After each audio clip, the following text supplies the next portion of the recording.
Buenas tardes, good afternoon. Bienvenidos a ¿Qué pasa mujer? Welcome to ¿Qué pasa mujer? Feliz Día de la Madre.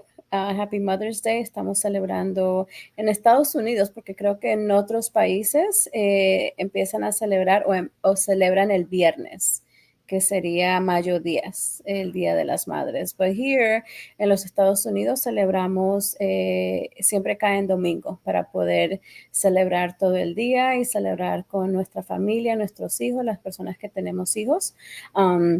Estamos muy contentos hoy porque estamos celebrando las madres. Y sí, creo que en México es mayo 10. Y creo que otros países también, no estoy muy segura. Pero ahorita vamos a traer a Maddie. We're going to bring Maddie on. Nicte creo que está en la hora de Hawaii. Todavía no se ha despertado. How are you, Maddie? Buenas tardes, ¿qué pasa, mujer? Doing good, doing good. Been up since the crack of dawn. My husband woke up for some reason, and at 7 o'clock in the morning, he's like, "Get up, we're going for breakfast." At 7, so yeah. So I've been up since 7. We had early breakfast. We went out for breakfast with my son that's home, and I've had all this energy since then. So I know I'm gonna crash like around 8 o'clock. I'm gonna be done. That's good, but it's good because you get to start the day off early, and I know when I wake up early, I just get a sense of accomplishment.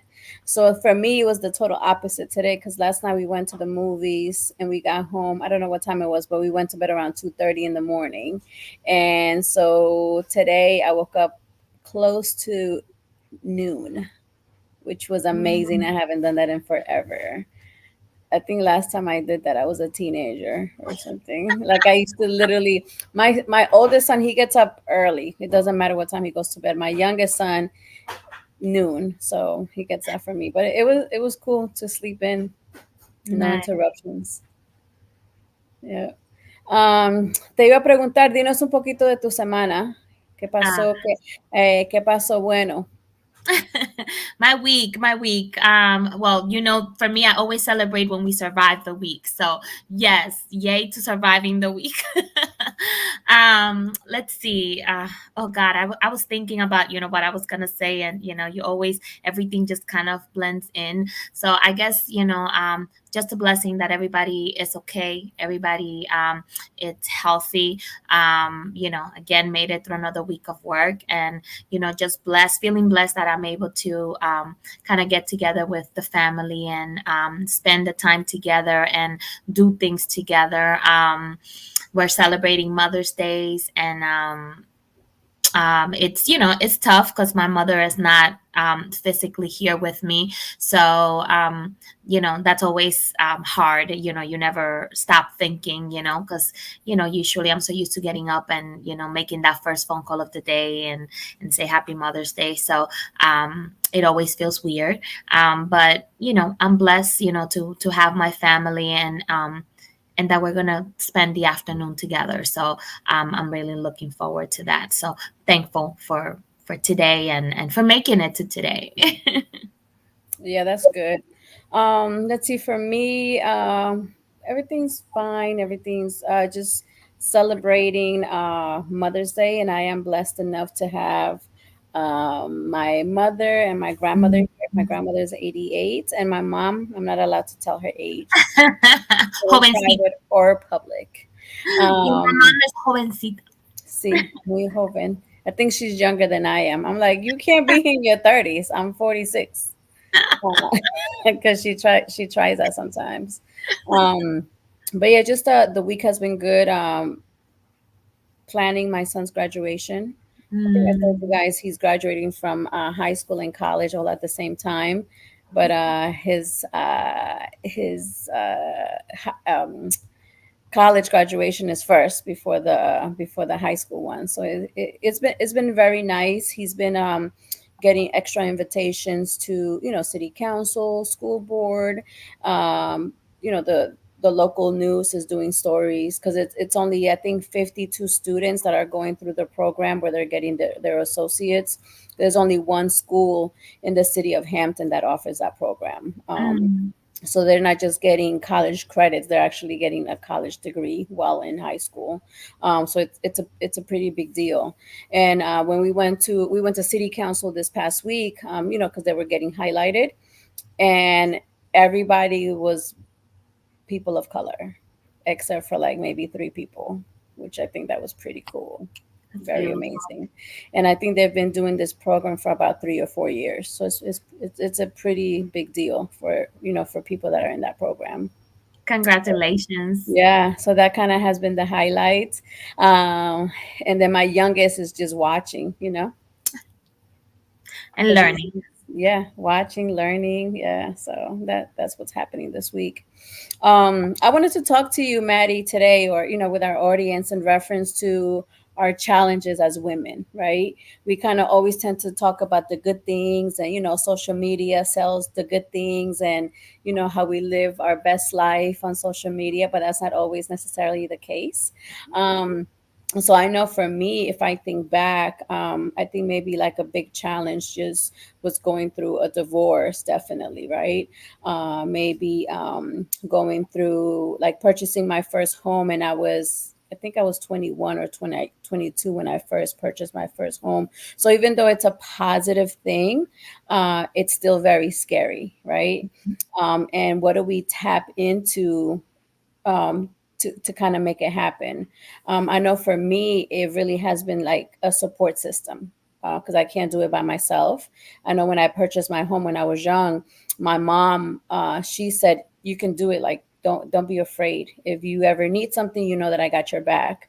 During my divorce or separation, I just had a support system that allowed me to not feel so much guilt that I was putting on myself, and just there was a period that I think I started to think about my end result, like knowing that, hey, I know that this is going to be challenging, but I know that there is a light at the end of the tunnel, like people say, right? So I try to focus on that end of the road versus at the beginning.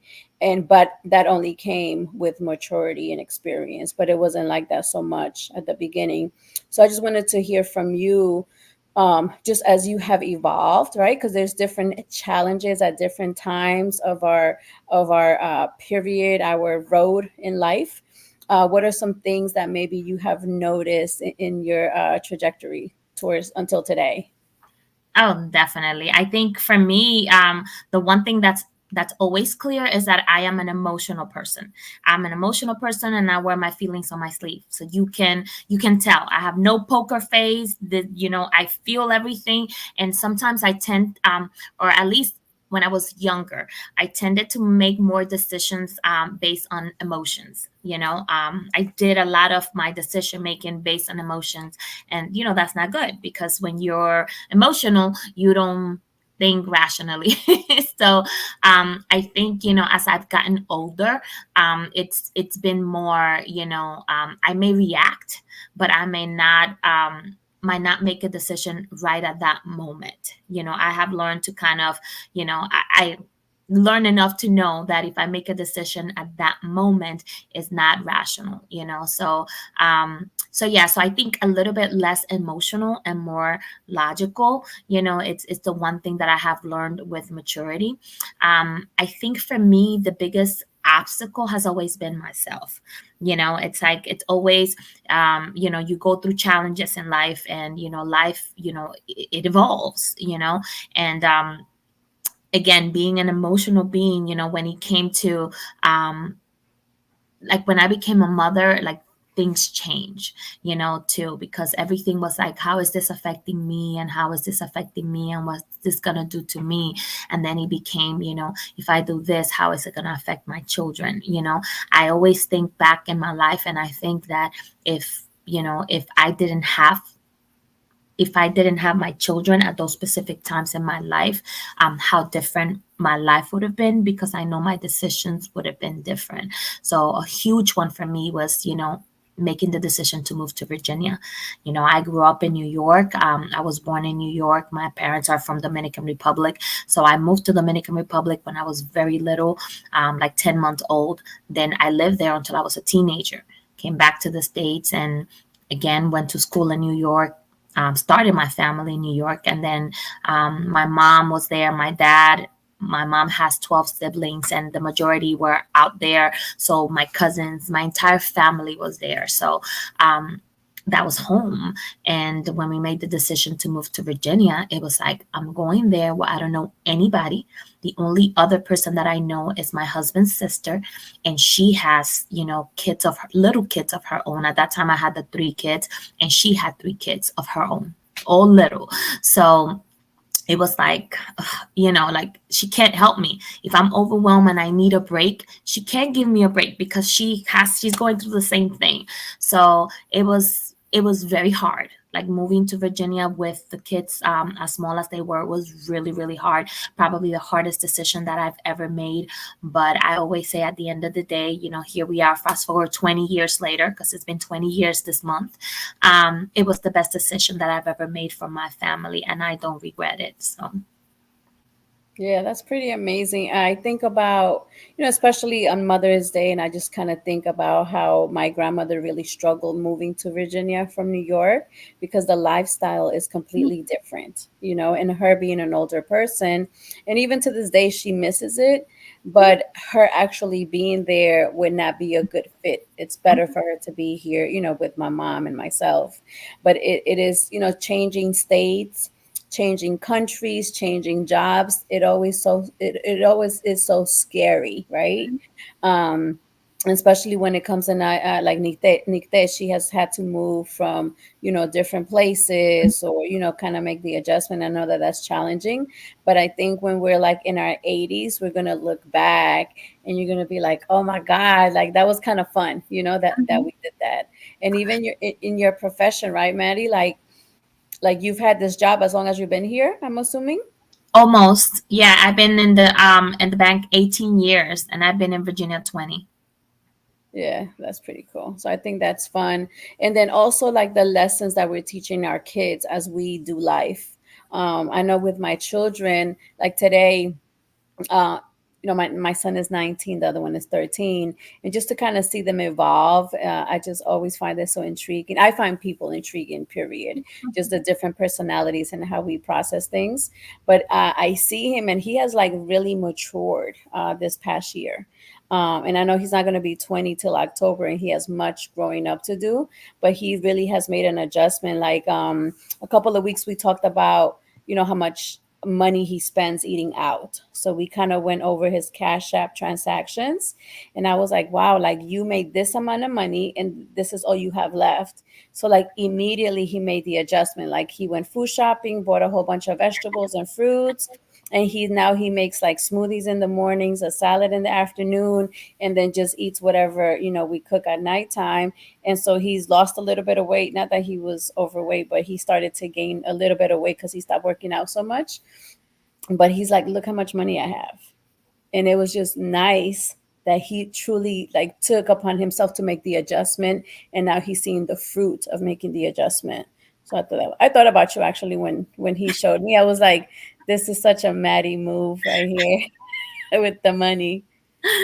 That is awesome. That is awesome. I was going to say, we are creatures of habit, and I think the older that we get, the harder it is to break the habit. And if you look at life, sometimes, we don't make those changes unless we have no other choice. Because if we had the choice, that's not necessarily what we would have picked. Because you mentioned, your grandmother being older, saying I'm on the same boat with my dad. My dad has been in the United States for over 50 years. And the entirety of the time that he's been in the United States, he's lived in New York. Manhattan, the Bronx, Brooklyn, but in New York. It's like Yeah. in there in the hub, like he was just a train ride away from his initial stomping grounds or whatever, like close to everything. So he was so used to that. And then making the decision to come here to Virginia, I know it has been really, really hard because it's just different. In New York, you're independent and you can do whatever you want to do without having to depend on anybody, because the grocery store is right downstairs. You can take a train, you can take a cab, whatever you want to do, it's like right at your fingertips, and it's not the same here. So I know, for him has been like really hard. But going back to your son, that is wonderful. It's the best thing when you can, when you actually try to, especially with younger people, because this is like you're talking about, meal and what you have now, and this is what you've done in the next in the last month or two. But imagine what a huge lesson that is when he needs to buy his house. you Right. know he learned that now, just from food and money and savings, for nothing. So imagine when you add a goal behind it. So Mm-hmm. yes, that's wonderful. It's beautiful to hear, and thank you for thinking of me. Yeah. I did because I was like, oh man, this is something Maddie would do with her son. So I definitely thought about you when we had that conversation. But it's just nice too. And then I'm just like really proud, and you just kind of think about all the struggles and obstacles that we've been through to get where we are today, and then so much more to come. Mhm. Especially, when you have a child and the parents are in two different households, and the way that we parent and the way that we discipline is just so different at times.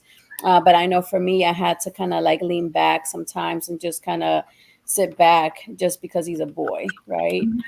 But then there were definitely, those times that the mom instinct kicked in, and I was like, like, even if you're a man, that ain't right. They need So that stuff. too, but they need that too. It's like we're so conditioned to think that the boy has to follow the man in the house, to teach him to be a man. But sometimes a mother can do the same, especially nowadays, because like I think back in the days we were so used to raising a man that could have a job, get the job done, and bring the money in to raise a family. But now we understand that we're not just developing men, we're developing human beings.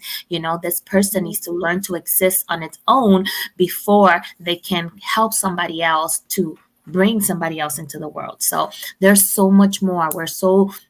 We're learning to be more complex, and just like you wouldn't, like, I'm pretty sure that you probably can have a conversation with your son about crying. I remember the first time my son, one of my sons, I was having a conversation with him, and that the first time that I actually saw him cry, I never forget it. He was in high school, and he was telling me, I think he was like a freshman, I want to say freshman in high school, and it was his first year in the baseball team, and he was being bullied, and he was talking about it, and he was crying about it, like with tears. And I was like, I was so surprised, one, because I was angry because of what was happening, but then how much he trusted me to be so vulnerable and cry like that to me.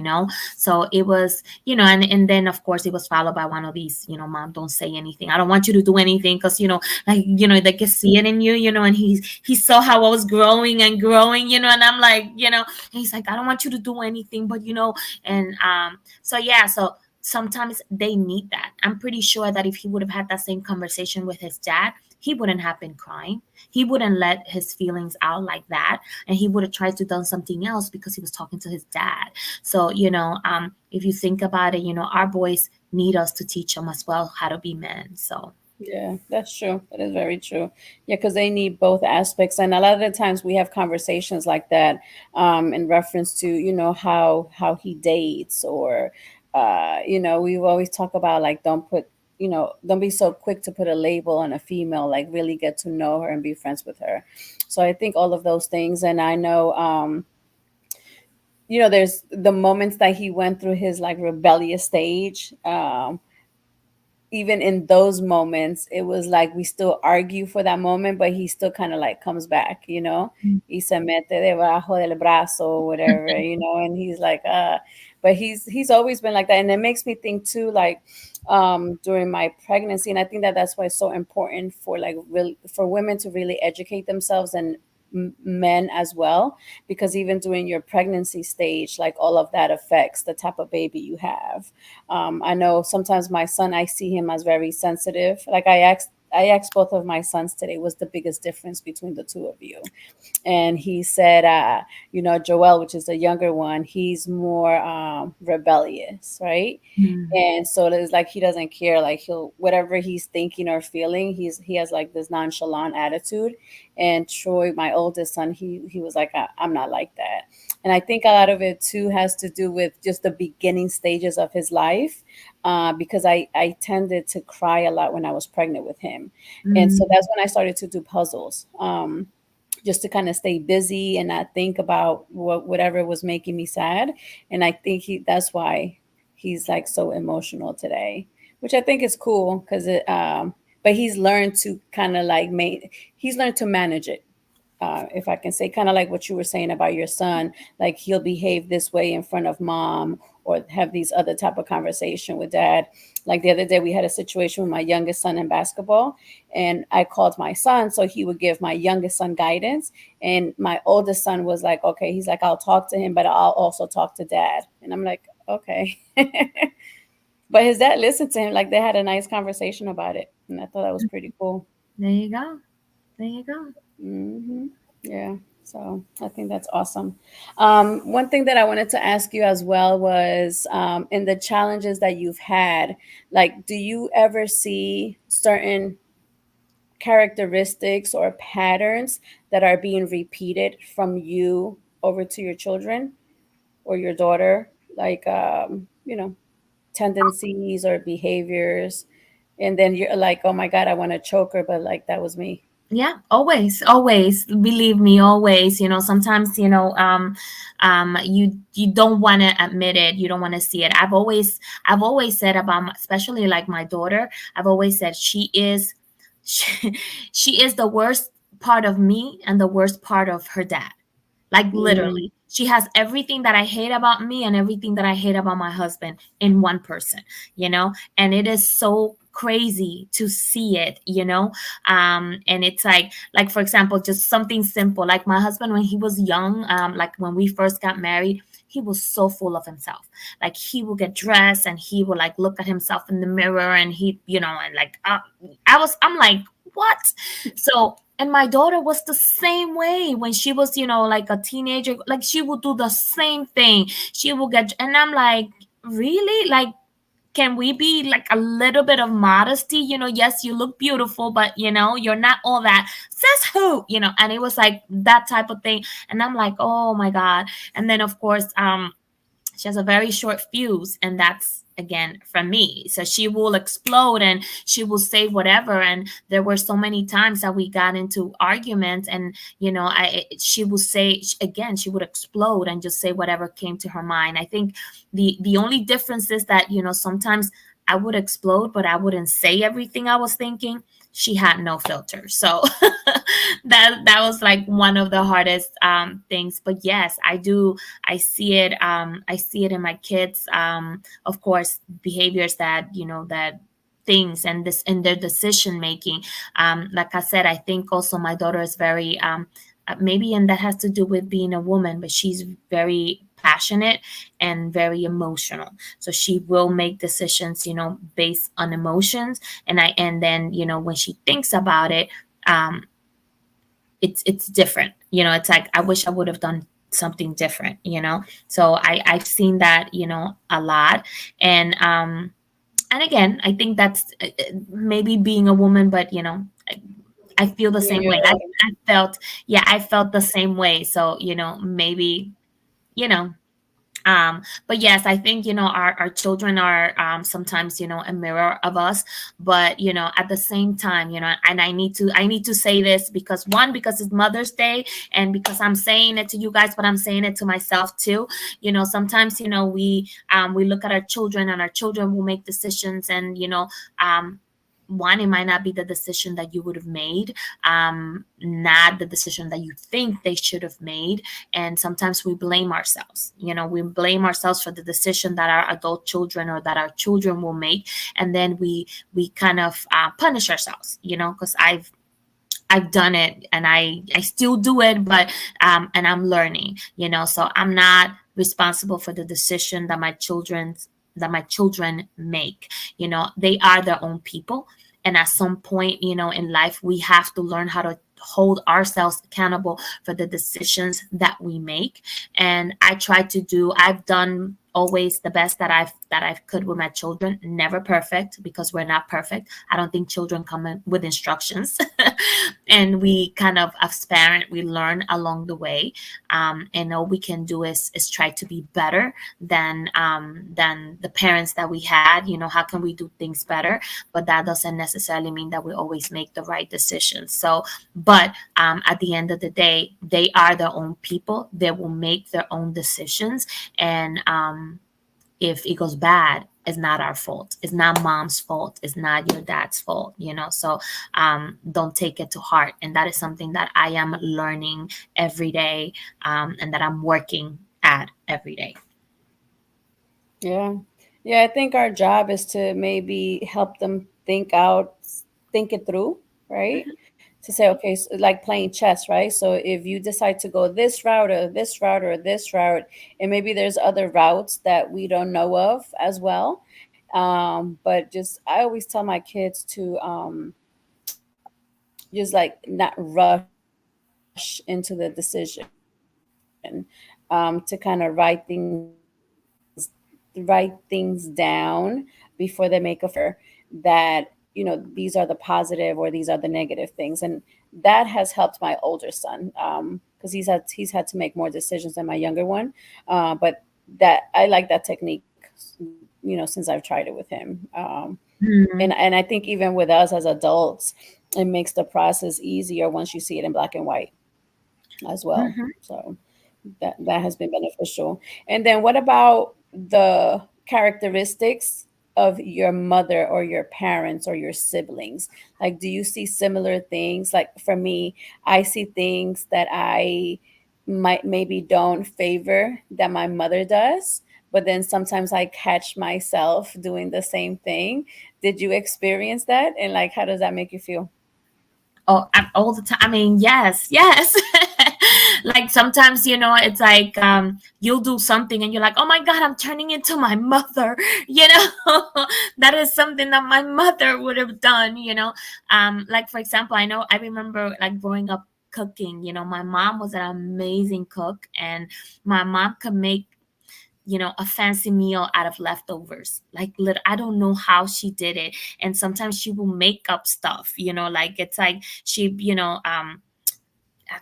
a torreja. I don't know if you know what a torreja means, but it's something, like anything that's washed in egg and fry, that's a torreja. So she will make like, eggplant and, put it, wash it in egg and then fry it, that becomes a torreja. She will take rice and beans and meat and stuff and put it in egg and then fry it and make like a little when I tell you, that woman will make up stuff.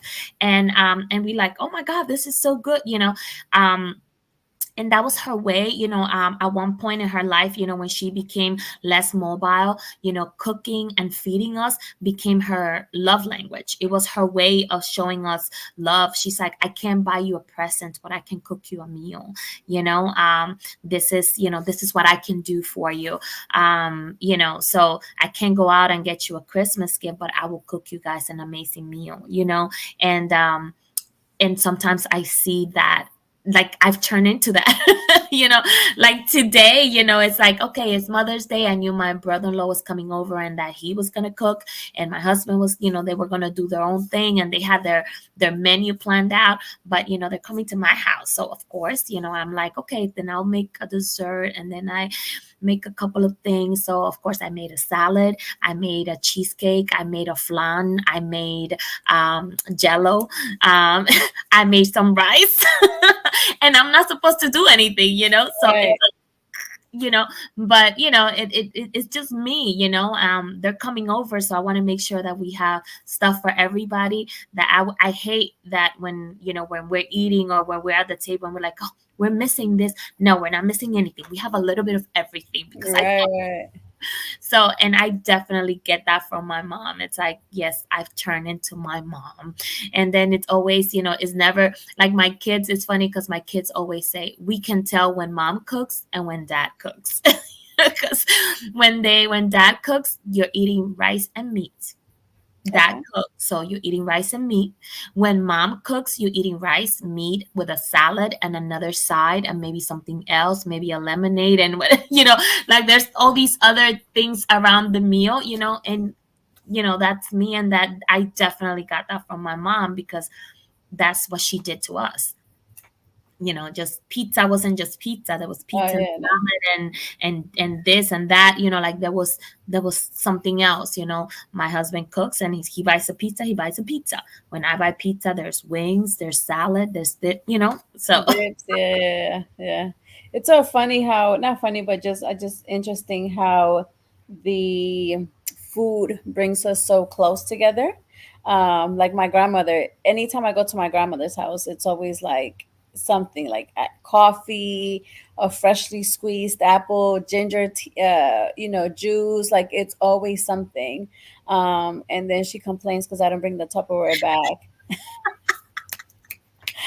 but she loves it, and I allow her to do that because she's getting older, and there's just certain things like you said with your mom that she can't do, right? hmm So her, and I know that she enjoys it, and sometimes she might complain about it, but she enjoys that we're que estamos cómodos, that we're comfortable, that we're fed, and that we have like no needs at that moment. Like they love for my children to go over there and just get full to death of eating everything and anything. But the food always, like we have family that come over from out of town and is always surrounded by food. Like we don't really do board games or anything like that, or cards or TV, but it's always surrounded by food all the time. That is so true. That's what we do. I think, again, it's a cultural thing, because I think that's the one thing that we all have in common. We everybody needs to eat Yeah, something. Everybody needs to eat. So that when you get together, even if you have nothing to talk about, you guys can eat together. If you have nothing to do, you can eat yeah. together. So whether you're older or younger, sometimes there's no connection in there, but you both have to eat. So I think it's a great way of bringing everybody together, and then maybe finding something to kind of talk about. I know that I've always say this, one thing that I've always been grateful for is that that's one tradition that my husband always was very strict on. It's dinner time, everybody comes and sit at the table. I don't care if you don't want to eat. If you want to eat, if you don't like what we cooked, you're gonna sit at the table. Whatever decision you made about not eating, whatever, then that's on you. But everybody's sitting at the table. So it was something that we always grew up doing, and I appreciate that, because that's how I grew up. When we lived in Dominican Republic, my mom wasn't with us; it was with my dad. But it was the same thing. My dad came home from work, and we ate dinner all sitting at the table. And it was a time for everything. And DR, it's everything is very timed. Like you eat breakfast in the morning, before you go to school, you eat. Like there's no light thing, you eat. And then you have lunch, is very heavy, and then you have a snack, and then you have dinner. And I had 3 meals, 4 meals every single day, like clockwork.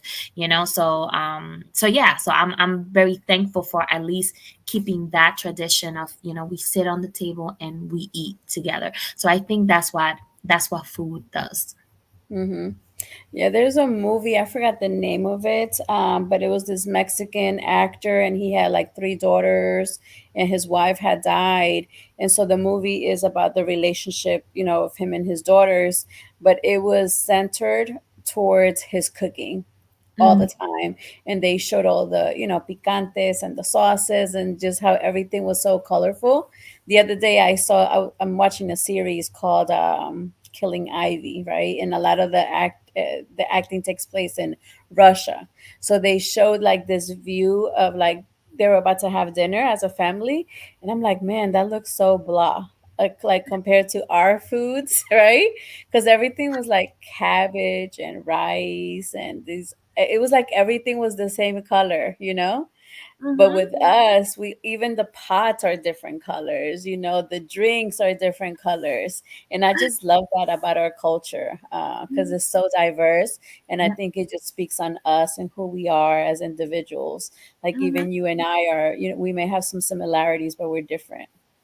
Correct, correct. Yeah, it's funny that you say that, because I went yesterday.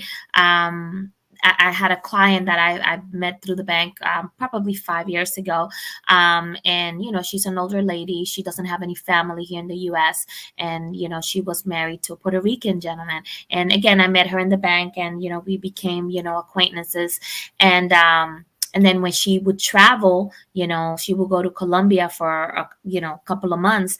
She would always call me, like, to help her with whatever. So we've always had communication. And at one point, I remember the last time she went to Colombia with her husband got really sick, and they were supposed to go there for 2 months, and they ended up staying for like 7 or 8 months until he was well enough to be able to travel back. So it was very stressful time for her. And then I was like her contact here, while she was over there, since her husband has passed. And she's alone, so she had been in Colombia a couple of months ago, and she just came back. And every time she comes back, she always brings me a gift. So she asked me to go to join her for lunch yesterday. So she cooked. Her sister came with her to stay with her since she's been home alone. And so they cooked the meal for me, and so it was nice to eat, like you said, different culture. And even though it's very similar, we were having conversation about food. And, she was talking about her sancocho. And I was like, yeah, we do the same thing. We have something called sancocho. And then she's telling me about her sancocho. Then I'm telling her about mine, and they have the same name, but it's completely different, And so, it was just fun to see how they interact, with each other, and then with me, and how different it is, even though it's very similar. It is. You have to give her my number. Some Yeah. Thursday, yeah. But yeah, I just find it amazing, and that we're able to kind of give this information back to our children. Like I think I've told you guys before, like as soon as my son got his car, he bought himself a Colombian flag that he has on the rearview mirror. And I just think that's so, my children embrace it. And I think it's because of what we've done. Mhm. Because even their dad embraces, the Latin culture a lot. So because he was even asking me about the menu, he was like, do you want arroz con pollo on the menu for the guest or whatever? I was like, no, it's good. So they embrace it, they like it, so That's it's cool. awesome. Yeah, That makes today, sense. when we were riding to breakfast, we were talking, and I was just showing my son TikTok videos, and we were laughing and stuff. And there were some with music, and my husband got mad, and he put on the radio, and he blasted the radio, and he's like, "This is what you gotta listen to." And he put some perico ripiao. I don't know if Mhm. if you know that, but it's like a very fast merengue, and it's usually played like in the countryside. So it's like country music. So it's like merengue but country, Mhm. so it's a very fast pace. And so he's playing that, and he's like, "This is what you got to listen to. This is your music," and my son is like, "Yes, it's my music," like telling him. So it was so funny. It's like they were like literally like pumping each other up. It's like, Yeah. "Yes, my music, this is what," my husband, like today I've been making fun of him, because this is like, probably he has said it like 3 times since this morning, like, "I'm gonna die soon," or "I'm not gonna live forever." And this is, you gotta do this, you gotta learn this, because this is what you gotta teach my grandkids. Yeah. Yeah. It's funny, but it's true. It's like, you think about it. And the way that we grew up, like I said, we grew up in New York, and we were so immersed in culture. Our culture was so much around us, and everywhere you went, you got a little bit of, especially where we live, we got a little bit of Dominican Republic everywhere we went, and they don't have that here. So they Yeah. only getting that exposure from us. So it is Mhm. important that they get to see certain things, and they um that they want to keep certain things, because it reminds them of home, of us, and our culture, of who we are. I think I've said this here before, and I always tell my kids, especially my boys, and because my daughter is, she's very she's very Dominican, even though she's not Dominican. She speaks very, Spanish well, and she's very immersed in the music. She loves everything, Spanish music. She loves dancing perico ripiao. She loves dancing bachata, and like she's a very good dancer. So she spends more time, I think, in it. She loves eating, so she eats everything. My boys are a little bit more different. My boys, they like the music, not all of it, but they'll listen to the music. Um, they they're not as adventurous when it comes to food. They like what they like, and sometimes they might deviate a little bit, but not too much. My daughter would try anything, but the boys, they would not. But I tell them all the time, my daughter will get married one day or whatever, and her name is going to change. Her last name might change, but I tell my boys, you will always be Garcia.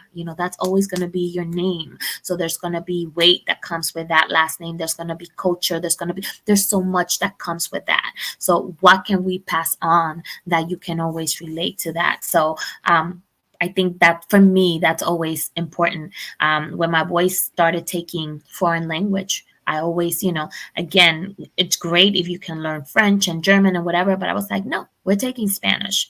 If you can read me a book in Spanish and pronounce every single word correctly, and you can have a conversation, and you are fluent in Spanish, then yes, you can take another language. But until you can be fluent in Spanish, you're not taking another language. Period.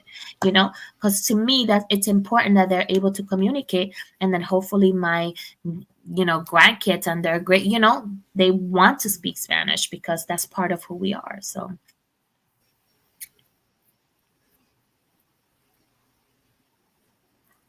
you froze on me. Are you there, Viviana? Are you frozen?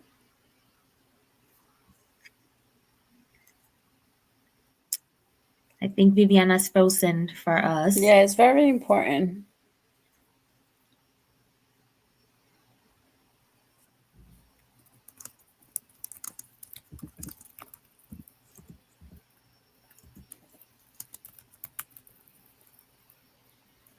Yeah, I think I'm having a little bit of tech issues or delays. Yeah, but I think it's very important, Maddie, the language piece. Very important to keep it in there. Last night we went to see the Planet of the Apes movie, and they Mhm. even talk about that, right? Certain things that are important in other cultures, with the humans. So like the animals were saying like humans are very important because when Caesar was there, he put value into what the humans were doing for him because they really try to take care of him. And so I think it kind of goes in the same direction of the value that we put on things. And so, as you know, you and I parent our children, we're teaching them the value of family and being considerate, and making that phone call from La Tia in Colombia that you haven't talked to, or that you talk to only 2, 3 times a year, just to say, Happy Mother's Day, Happy New Year, Merry Christmas. But they know that they exist, and they see pictures of them. So I think it's good that you do that with them, and it's important to to keep it going. Correct, correct. And Yeah, even with your granddaughter, you haven't talked about your granddaughter today. What happened? No she's not milestones? home. She's not home. She's not home yet, but yeah, she's like right now we're just enjoying her smile. Like she's smiling, it's like now you talk to her and you say hi, and she just, so it's beautiful to see, like the other day I walked into the room just to check in on them, and she was awake in her crib, just, playing and looking around or whatever.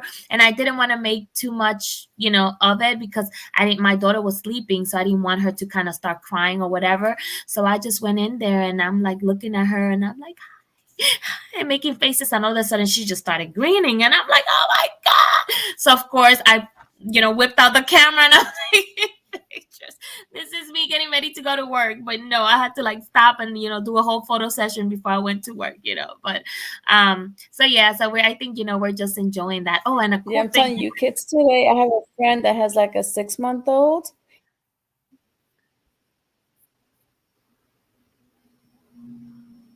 Yeah. Sorry, I think we're delayed. No, but I was just saying I have a friend that has a 6 month old, and kids today are just so advanced. Like she's sitting up, she's like very interactive. Like sometimes she'll hear my voice over the phone and she responds versus like a video call. Or if I start talking to her on the video, she's like looking straight in my face, or like it's crazy how they are. I love it. Yes, they are. They are. And then something that happened this week that kind of blew me up, blew me away. My husband showed up at my work with the baby. And my husband is the one that doesn't change diapers, wants nothing to do with the child because the child doesn't know how to fend for themselves. So he's like, if the kid can do stuff for themselves, then he will interact. Otherwise, he won't. So he walks into the bank with the car seat on the bag. And I'm like, okay. So I'm waiting for my daughter to come in, but I'm thinking he took her out to run an errand. So I take the baby out and I walk the baby around the bank and I introduce her to everybody. And then when, we make our rounds and we go back to my desk, I'm like, so where is the mom? And he's like, oh, she's home. I almost died. I was like, no. I'm like, you are out of the house with a baby by yourself? And then, but I didn't want to make such a big deal out of it because I'm like, he'll probably leave and leave the baby, you know? But I was like, literally, I almost died. And I was like, okay, I'm not gonna make a big deal out of it. I wanted to take pictures, but I'm like, if I take a picture, he will murder me. So I'm like, let me just enjoy this moment. And then I was like sending a fax or something because he needed me to do something for him. So I'm like sending it, and then I'm standing there with the baby, and then he comes and stand next to me, and I'm like, pushing the baby towards him. And I'm like, look, say hi to Pop Pop, and whatever. And he's like, this is so that you never say that I never took you anywhere. And then the next time we go out is when you turn 15. And it was the funniest thing, but it was so beautiful to see, because again, my husband is not the affectionate kind, the type that says I love you, but he does have a huge heart. You just kind of have to learn how to see past the hard Oh face. my God. And he's a grandfather now, so he's gonna be different. And Yes. it's a girl. I So know. I he's tell like him all in the time when protective she starts mode. talking. She's gonna lo va a tener wrapped around her finger. No worries. That is funny. Um, so we're coming to an end, but it was nice just to kind of talk about nothings, a whole bunch of nothings and somethings.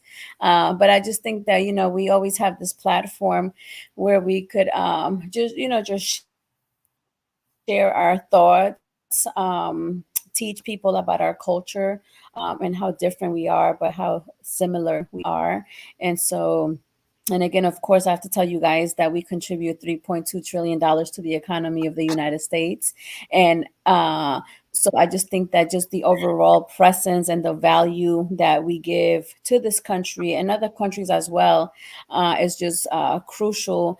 And there's no need to have those divisions, separations. And I say that $3.2 trillion with many significance, right? Because Maddie gets excited about it, number one, but also because it just kind of shows, I think, it shows to the world that we are at the table and we're making decisions and we're contributing as Latinos or Haitians or Africans or whatever continent we're from. We are living here life on the same planet doing very similar things, and we're all making money and spending money. So that's one of the main reasons why I say it.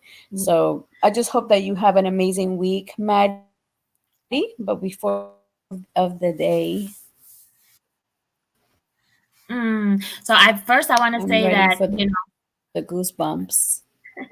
I just want to say first, that I always enjoy when you share the numbers and when you say that because we as Hispanics we are first I would say not only Hispanics, but as minorities, we're always depicted, always the negative side of everything that we do is what gets highlighted, you know? So it's important for us to highlight as well. Like I said, this platform is for education purposes, you know, so that we can share our stories and that we can power one another. And when we can highlight and focus on the positive, on how huge the contribution that we make is, you know, I think that helps us, you know, feel powerful as well. But before I say the poem, I say the poem because I'll share with you a little bit later. I just kind of want to ask you first, Viviana, you know, we talked about, you know, how what I do reminds me of my mom and, you know,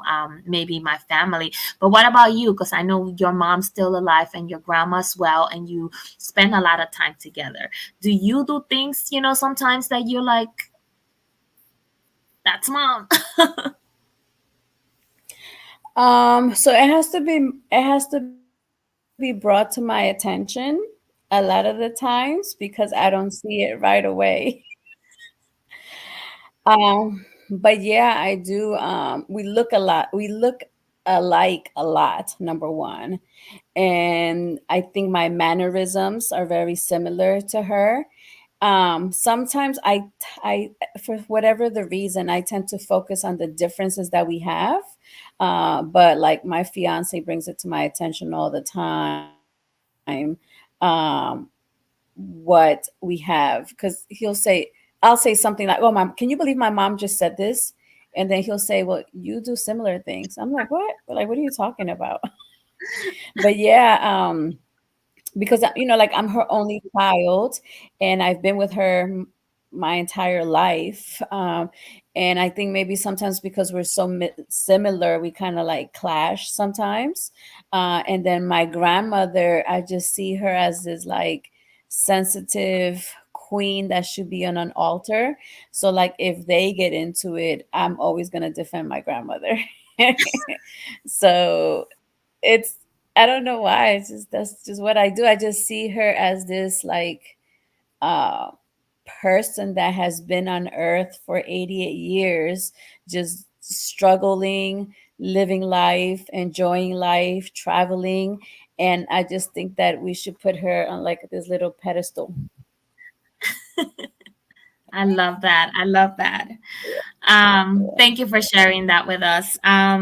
So the poem for today is not going to be my poem. I was looking through my book and I was like, yeah, let me read one of my poems. But then as the conversation started and we started talking about children, I thought about this poem that I heard this morning. So it was an older lady talking about how our children are not ours, and then I just kind of googled it and the poem popped right up. So I heard the poem, but I've never read the poem. But it was so beautiful and so true that I want to share the poem. So the artist is called Khalil Gibran. So this is on children. So your children are not your children. They are the sons and daughters of life, longing for itself. They come through you, but not from you. And though they are with you, yet they belong not to you. You may give them your love, but not your thoughts, for they have their own thoughts. You may house their bodies, but not their souls. For their souls dwell in the house of tomorrow, which you cannot visit, not even in your dreams. You may strive to be like them, but seek not to make them like you. For life goes not backwards, for tarries with yesterday. You are the bowls from which your children, as living the bowls. I'm sorry. You are the bows from which your children, as living arrows, are sent forth. The archer sees the mark upon the path of the infinite, and he bends you with his might, that his arrows may go with swift and far. Let your bending in the archer's hand be for gladness, for even as he loves the arrow that flies, so he loves also the bow that is stable. So, you know, I just heard it and I thought it was beautiful. You know, our children, Mhm. like I said, they come. They come to this earth, they don't belong to us, they come through us, and our job is to guide them. So thank you for indulging me. Yes. Let us see your shirt before we go. Oh, of course. Mama, mommy, mom, bro. Yes, my life and your life.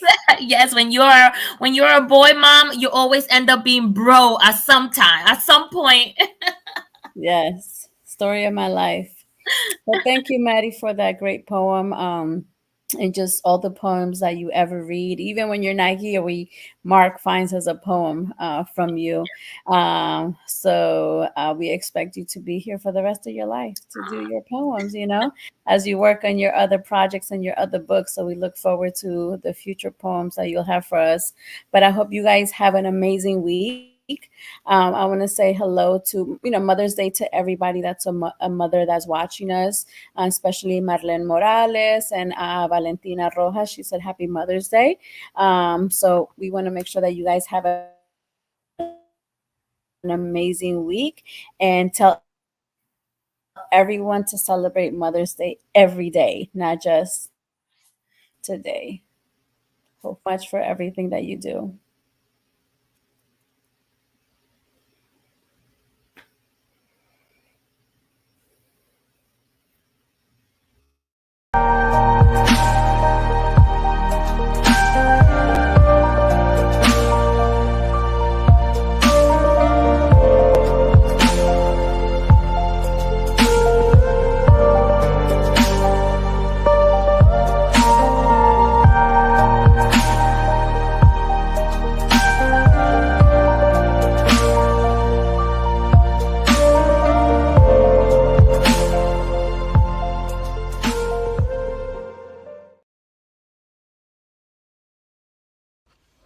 Hey everyone, this is Adri Gomez, and I wrote a little Spanish song for Mother's Day. So if you're looking for something unique to kind of learn and sing for Mother's Day in Spanish, here goes a little song. Hope you like it.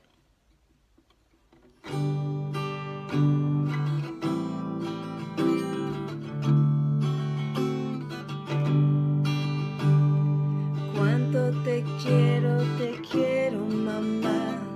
Todos los días te quiero, mamá.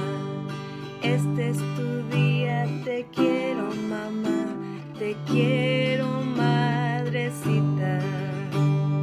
Cuánto te quiero, mamá.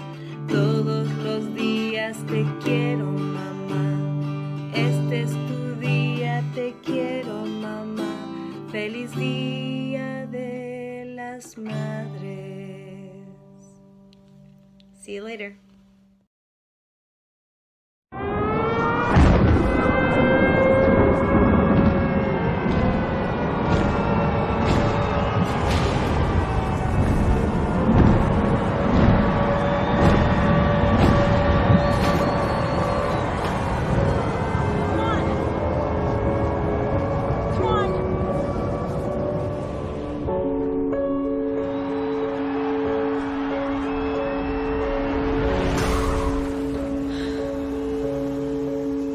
Oi, filha. Você tá bem. Você tá bem.休息。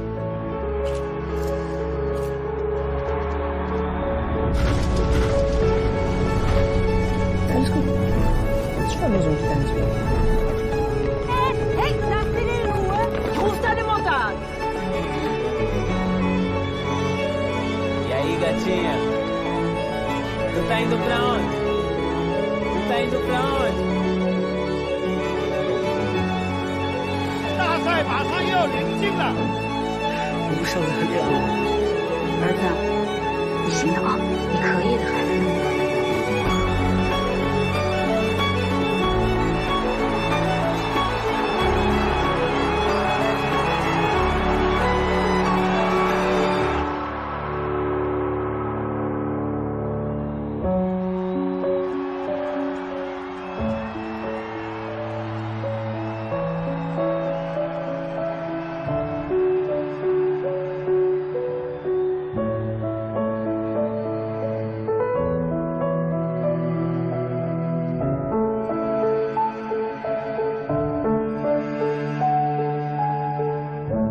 P&G, proud sponsor of moms.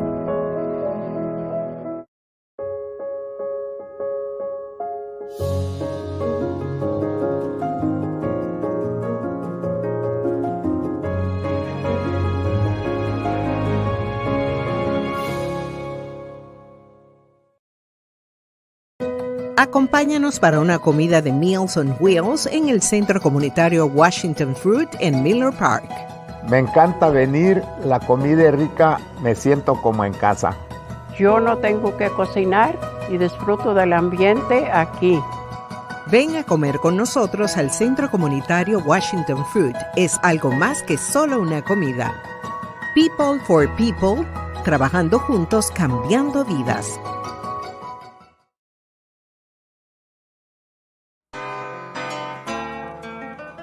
Are just so impressed with them. Like I said, we've been with them for years. I will recommend and refer anyone to them. We stand by A+ academics. They're the best. A+ tutorial really did help me with all my grades. They all went up when I came to this place. And I would say I recommend this school to everyone. So it's a really good environment to be in, especially for me because it makes me look up to my parents. If you have students that need academic help, A+ Academics is the place to be. A+ Academics, what a great place to go for academics. It's just a really great place to learn.